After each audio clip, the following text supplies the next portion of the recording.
It's a little crazy how often Flock has been in the news during the past 2 weeks in Indiana, so here's a roundup. First, if you don't know, Flock is the surveillance camera company being contracted by police departments across the country to monitor the streets.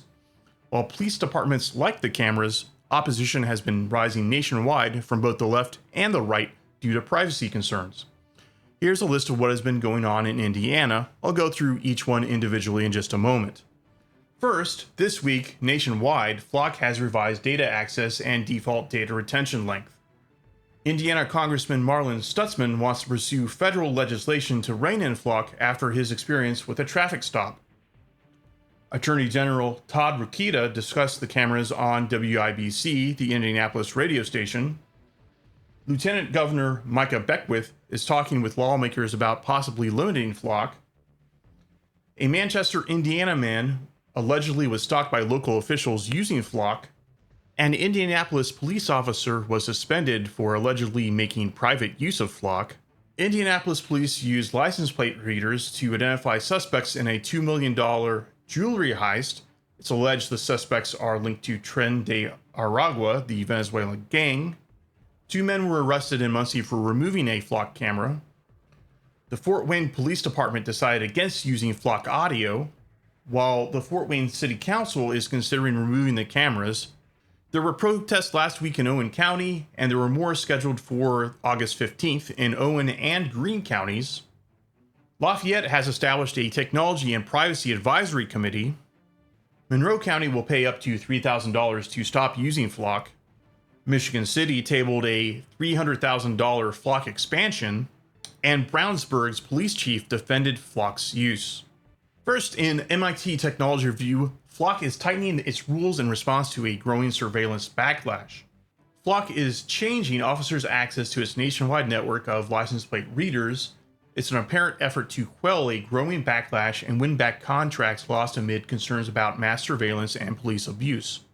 A recent Washington Post investigation found 46 cases in which officers were accused of using Flock's cameras for unauthorized purposes like stalking. To combat that, the company will start requiring officers to enter a criminal case number before conducting a search. Flock is expanding an automatic auditing system to analyze officers' search activity and flag suspicious searches. The company is now recommending that agencies hold on to data for 7 days rather than the 30, though they can choose to overrule this. Just the News reports that Marlin Stutzman is vowing to rein in Flock cameras. He said, "I just don't like where we're going with Flock cameras. I think that it's invasive, as you said. It's too big government." The congressman, who was pulled over for an expired registration, said, "But he recognized my car because the Flock cameras relayed the information that, we had driven into town, and it was under the jurisdiction of these Flock cameras, and it just, to me, I felt very uneasy about it." Attorney General Todd Rokita joined WIBC, and Flock cameras were part of the discussion. He sees positives for law enforcement and potential negatives in the collection and storage of data. He said that most of the legal community is still trying to determine where the line is. I clipped the 6-minute segment on X. Lieutenant Governor Micah Beckwith says he has been talking with state lawmakers about legislation that could place new limits on how law enforcement agencies use Flock cameras and other automated license plate readers. He answered this question during his Ask Micah Anything video series. You can see his full response on his YouTube channel. This one is wild. An Indiana man is critical of his local government. Then he found out they were tracking him with Flock. Here's a story at motorbiscuit.com. Bob Sklar of North Manchester, Indiana, has been quite critical of his local government and the police at town council meetings. However, his opinions may have attracted unwanted attention from law enforcement, a point that he realized after witnessing a police officer appear wherever he traveled. Realizing that Flock cameras were likely being used to track him, he lawfully requested information on the matter from the North Manchester Police Department. While it was confirmed that there was an alert on his vehicle, they would not reveal who was tracking him and for how long. This is on Fox 59. IMPD officer accused of misusing Flock license plate readers gets suspended.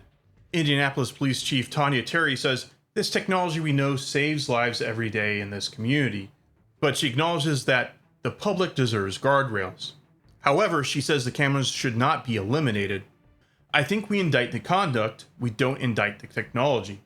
It would be a disservice to our community, and I feel strongly our community would be less safe if we took this technology away. And one example I'm sure she would point to is this story from WTHR. There was a $2 million jewelry heist in Indianapolis. All 5 suspects are allegedly connected to the Venezuelan gang Tren de Aragua. The Indiana State Police used automated license plate readers to locate the suspect car traveling in Boone County near Lebanon. From Fox 59, 2 arrested for cutting down flock cameras on Ball State campus. A pair of brothers are under arrest after allegedly admitting to cutting down a flock camera on Ball State's campus. Ironically, court documents reveal that police used nearby flock cameras to pull a license plate number from the suspect's vehicle. Police then traced the vehicle to the brothers. From Wayne 15, Fort Wayne Police Department decides against audio detection in flock cameras. After the Fort Wayne Police announced the beginning of testing in May, the department decided not to move forward at the end of the trial run with Flock's audio detection software, which is designed to detect gunfire or other potential safety threats. This decision comes after the police department and the Fort Wayne City Council have had back and forth dialogue on whether the camera system belongs in Fort Wayne. On July 14th, the City Council voted to postpone its decision until August 25th. Then we have this story from Fort Wayne TV station 21 Alive, which has been doing a series on flock cameras. Indiana residents launch Block Flock campaign against flock safety cameras. Chad Van Ryn, treasurer of the Libertarian Party of Owen County, and Perry Shepard, former chairman of the Libertarian Party of Greene County, organized a Block Flock protest on Saturday, August 15th. It's part of a nationwide campaign that asks peaceful, law-abiding citizens to physically stand in front of flock safety cameras, holding signs to block the camera's view as a form of non-destructive protest. Van Ryn stressed that participants should stand on public easements, not touch the cameras, and not place anything on or around them.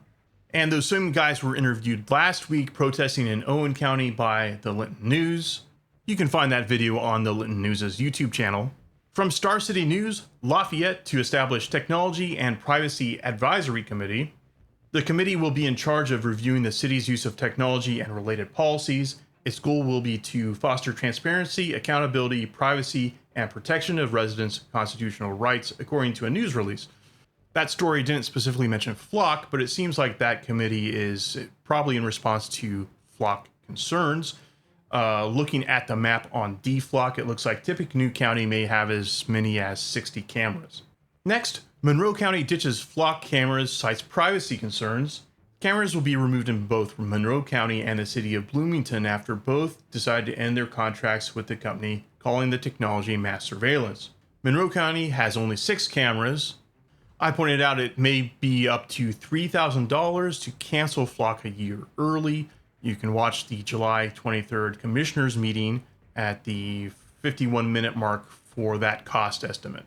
From late July, we have Michigan City Police Department responds to Common Council's indefinite table of Flock expansion. After hearing from residents, the council members voted 5-4 Tuesday night to indefinitely table an ordinance to expand the police department's Flock camera system, including the addition of a drone. The police department currently uses 60 point-in-time cameras. They were asking the Common Council to approve a $300,000 expansion of that technology. Assistant Chief Shaparsky says that the department uses the technology responsibly. Data captured from cameras is deleted after 30 days and not shared with any other agencies or governments. Current Publishing reported on a Brownsburg Town Council meeting. Brownsburg officials defend Flock camera use. Police Chief Joe Grimes said Brownsburg installed its first Flock cameras in 2023 under a 5-year contract and has since expanded the system to 16 cameras positioned along major roadways. The only time that we are accessing this is only to utilize it after a reported criminal offense, Grimes said. The legal system is always playing catch up to advances in technology. It's pretty clear right now that there aren't enough controls on the Flock camera systems. Personally, after COVID-19, I don't trust having these camera systems. What do you think? Let me know in the comments. This has been commentary from Beyond 465. If you enjoyed the video, please like, share, and subscribe. If not, thank you for listening. Bye-bye.